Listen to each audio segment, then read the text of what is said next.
Dzina la Atate ndi la Mwana ndi la Mzimu Woyera. Amen. Ambuye tsekulani milomo yanga, ndipo ndidzatamanda dzina lanu. Ulemu ukhale kwa Atate ndi kwa Mwana ndi kwa Mzimu Woyera, monga panali poyamba, tsopano ndi masiku onse, ndi pa nthawi zosatha. Amen. Ndi mitima yosinthika mwatsopano ndi chikhulupiriro chamoyo, tikweza maganizo athu ndi pemphero lothokoza kwa Mulungu Atate athu achisomo, amene chikonzero chawo chidali kutisandutsa ife ana ake.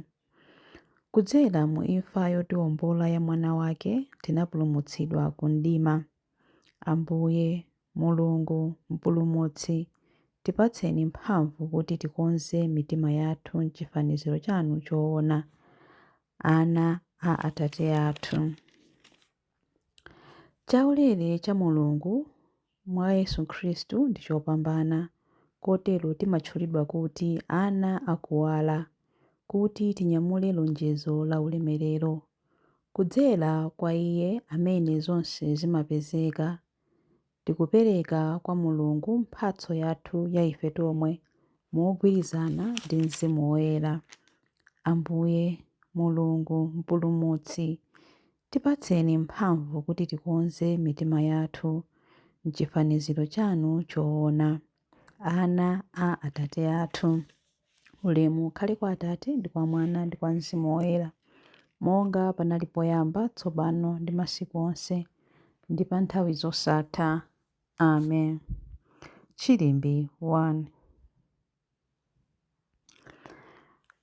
M'bandakucha undipeze ndili wokonzeka kukulandirani Inu Mulungu wanga.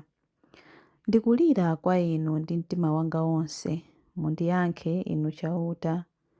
Ndidzatsata malamulo anu, ndikulilirani mundipulumutse, kuti ndizitsata malamulo anu.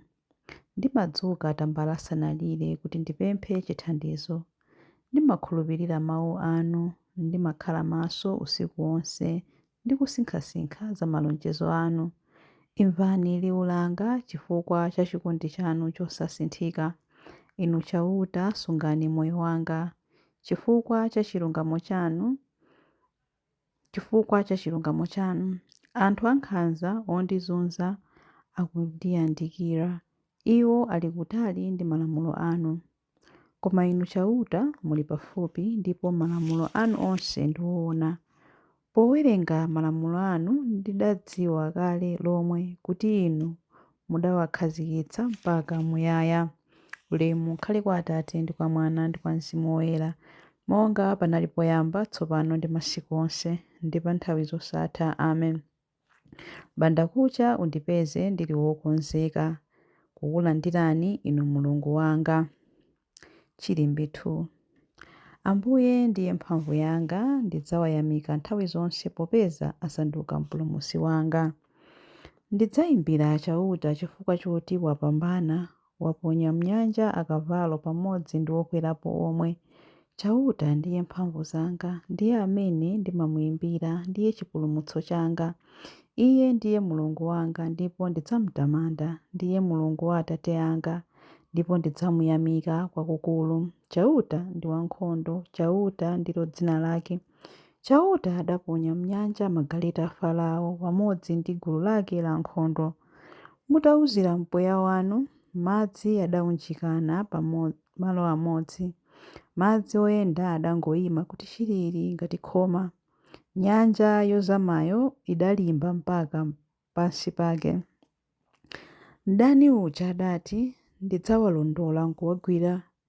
Chuma chawo ndidzachigawagawa, ndipo mtima wanga udzakhutira nacho. Ndidzasolola lupanga ndipo ndidzawawononga ndi dzanja langa. Koma Inu mudangowuzira ndi mphepo yanu, ndipo nyanja idawamiza. Adangomira ngati chitsulo mpaka pansi pa madzi. Inu chauta, kodi pali Mulungu wina wofanana nanu? Ndani amafanana ndi Inu, amene muli aulemu chifukwa cha ungwiro wanu? Ndani amafanana nanu, Inu amene muli woopsa chifukwa cha ntchito zanu zaulemu ndi zodabwitsa? mudatambalitsa dzanja lanu lamanja ndipo nthaka idawameza. Koma anthu amene mudawawombola mudawatsogolera ndi chikondi chanu chosasinthika. Mudawatsogolera ku malo anu oyera ndi mphamvu zanu. Mudzawalowetsa ndi kuwakhazika pa phiri lanu, pamalo amene inu chauta mudawapanga kuti akhale anu, nyumba yopembedzera imene inu mudayimanga. Chauta adzakhala mfumu mpaka muyaya. Ulemu ukhale kwa Atate ndi kwa Mwana ndi kwa Mzimu Woyera, monga panali poyamba, tsopano ndi masiku onse, ndi pa nthawi zosatha. Amen. Ambuye ndiye mphamvu yanga, ndidzawayamika nthawi zonse popeza asanduka mpulumutsi wanga. Chilimbi 3. Tamandani Ambuye inu mitundu yonse ya anthu.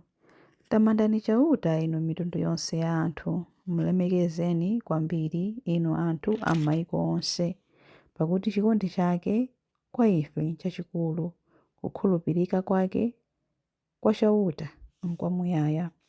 Ulemu ukhale kwa Atate ndi kwa Mwana ndi kwa Mzimu Woyera, monga panali poyamba, tsopano ndi masiku onse, ndi pa nthawi zosatha. Amen. Tamandani Ambuye inu mitundu yonse ya anthu. Mawu a Ambuye. Mawu akuchokera mu buku la Yesaya. Yesaya mutu 1 vesi ya 16 mpaka na 18. Sambani, dziyeretseni, chotsani pamaso panga ntchito zanu zoyipa. Inde lekani kuchita zoyipa, phunzirani kuchita zabwino, funafunani chilungamo, opsinjidwa muwathandize. Tetezani ana amasiye, muwayimirire pa milandu yawo akazi amasiye. Chauta kunena kuti, tiyeni tsono tikambe mlandu wanu. Chifukwa cha machimo anu mwafiira kwambiri, koma ine ndidzakutsukani inu kukhala woyera kuti mbee. Mwachita kuti pshu ngati magazi, koma mudzakhala woyera ngati thonje. Mawu a Ambuye. Tithokoze Mulungu. Chiyankho. Mulungu mwini adzandipulumutsa ku msampha wa mlenje. Mulungu mwini adzandipulumutsa ku msampha wa mlenje. Kwa iwo amene angathe kunditchera ndi mawu awo onyenga, ndi ku msampha wa mlenje. Ulemu ukhale kwa Atate ndi kwa Mwana ndi kwa Mzimu Woyera. Mulungu mwini adzandipulumutsa ku msampha wa mlenje. Chilimbi cha nyimbo ya Zakariya. Ngati mukufuna kukhala ana a Atate anu amene ali kumwamba, muzikonda adani anu ndipo muziwapempherera amene amakuzunzani ndi kukunenerani zoyipa, akutero Ambuye. Adalitsike Ambuye Mulungu wa Israeli, wadzayendera anthu ake ndi kuwawombola. Watiukitsira ife mpulumutsi wamphamvu, nyumba ya Davide mtumiki wake, monga adalonjezera ndi milomo ya anthu oyera, iwo amene adali aneneri pa nthawi yakale. Mpulumutsi amene adzatimasula ife kwa adani athu, kumanja onse amene amadana nafe. Choncho chikondi chake pa makolo athu chakwaniritsidwa, ndiponso chipangano chake choyera chakumbukiridwa. Adalumbira kwa Abrahamu atate athu kuti adzatilola ndi ufulu kumantha, ndi kupulumutsidwa m'manja mwa adani athu, kuti tithe kumutumikira Iye nkuyera ndi mwachilungamo masiku onse a moyo wathu pamaso pake. Kwa iwe mwana wang'ono udzayitanidwa mneneri wa Mulungu wamwambamwamba. Udzapita mtsogolo mwa Ambuye kuti ukakonze njira zake Iye asanabwere, kuti akadziwitse anthu ake za chipulumutso chawo, kudzera mchikhululukiro cha machimo awo onse. Chikondi chokoma cha mtima wa Mulungu wathu, amene amatiyendera ngati m'bandakucha wakumwamba, adzapasa kuwala iwo amene ali mdima, iwo amene akukhala mu mthunzi wa imfa, ndi kutitsogolera ife mu njira ya mtendere. Ulemu ukhale kwa Atate ndi kwa Mwana ndi kwa Mzimu Woyera, monga panali poyamba, tsopano ndi masiku onse, ndi pa nthawi zosatha. Amen. Ngati mukufuna kukhala ana a Atate anu amene ali kumwamba, muzikonda adani anu, ndipo muziwapempherera amene amakuzunzani ndi kukunenerani zoyipa, akutero Ambuye. Mapemphero. Pakutisandutsa ife kukhala chilengedwe chake chatsopano, Khristu Ambuye adatipatsa madzi akubadwanso mwatsopano ndi kuyala tebulo la thupi lake ndinso mawu ake. Tiyeni tipemphe Iye ponena kuti, Ambuye, tilengeni ife mwatsopano m'chaulere chanu. Yesu wofatsa ndi wodzichepetsa mtima, tivekeni ife ndi chifundo, kukoma mtima ndi kudzichepetsa. Tilengeni ife kuti tizifuna kukhala odekha ndi wina aliyense. Ambuye, tilengeni ife mwatsopano m'chaulere chanu. Tiphunzitseni ife kukhala abale enieni kwa onse amene ali m'mavuto ndiponso amene akusowa thandizo.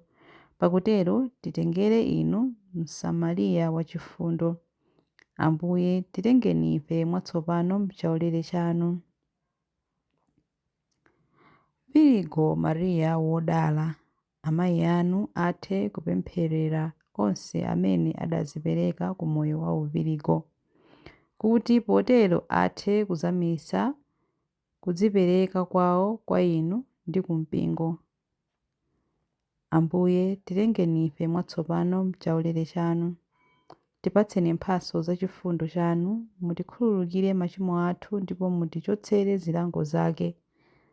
Ambuye, tilengeni ife mwatsopano m'chaulere chanu. Ambuye, tilengeni ife mwatsopano m'chaulere chanu pamene tikupemphera kuti, Atate athu muli kumwamba, dzina lanu liyeretsedwe, ufumu wanu udze, kufuna kwanu kuchitidwe, monga kumwamba choncho pansi pano. Mutipatse ife lero chakudya chathu cha lero. Mutikhululukire ife zochimwa zathu, monga ifenso takhululukira adani athu. Musatisiye ife m'chinyengo, koma mutipulumutse ife kwa zoyipa. Amen. Tipemphere. Atate amuyaya, tembenuzirani mitima yathu kwa inu pakufunafuna ufumu wanu ndiponso kukondana wina ndi nzake, tithe kukhala anthu amene amakupembedzani mu mzimu ndi choonadi. Tikupempha izi kudzera mwa Ambuye athu Yesu Khristu mwana wanu, amene ali ndi moyo ndi ufumu limodzi nanu ndi Mzimu Woyera, Mulungu tsopano ndi pa nthawi zosatha. Amen. Ambuye atidalitse, atiteteze ife ku zoyipa zonse ndi kutifikitsa ku moyo wosatha. Amen. Dzina la Atate ndi la Mwana ndi la Mzimu Woyera. Amen.